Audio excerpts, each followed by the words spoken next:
भोंदू अशोक खरात विरोधात ईडीकडून गुन्हा दाखल करण्यात आलेला आहे। ईडीकडनं खरात विरोधात मनी लॉन्ड्रिंगचा गुन्हा दाखल करण्यात आला।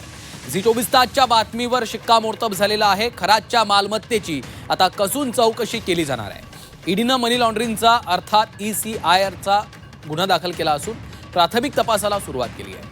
नाशिक पोलिसांकडून ईडीनं अशोक खरात प्रकरणाची सर्व कागदपत्र मागवून घेतल्यानंतर हा गुन्हा दाखल केलेला आहे।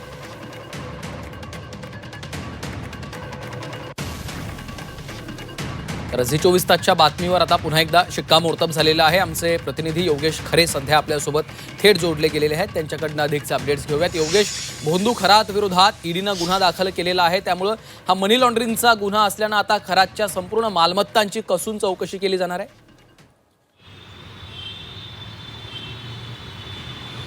खरं आहे, ईडीने या संपूर्ण प्रकरणामध्ये प्रवेश केल्यामुळे आता एकूणच जी काही व्यावहारिक चौकशी होती, खरातने जे काही केलेले काळा बाजार होता, खरातने जे काही केलेल्या जमिनीची खरेदी होती, ज्या काही अधिकाऱ्यांसोबत भागीदारी केलेली होती, या सर्वांचा सर्वंकष तपास आता ईडी करणार आहे। खरं म्हणजे जो सर्व हा व्यवहार होत होता हा पतपेढ्यांमधून झालेला आहे।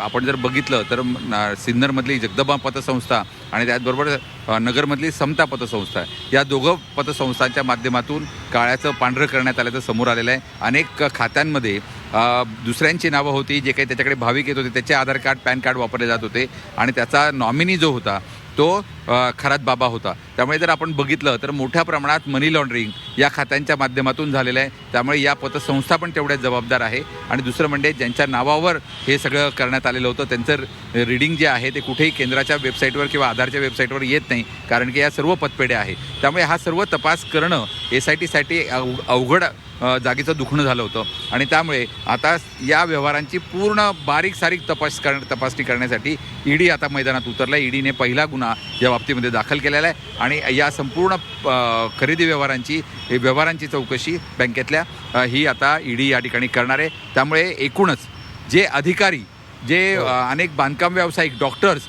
हे खरातसोबत भागीदार होते, त्यांच्या अडचणी आता वाढणार आहेत। निश्चितच त्यांच्या अडचणी वाढणार आणि किती मोठ्या प्रमाणामध्ये भोंदू अशोक खरातनं बेनामी संपत्ती लपवून ठेवलेली आहे ते देखील आता या प्रकरणामुळे, या चौकशीमुळे समोर येण्याची शक्यता आहे। धन्यवाद योगेश या माहितीसाठी।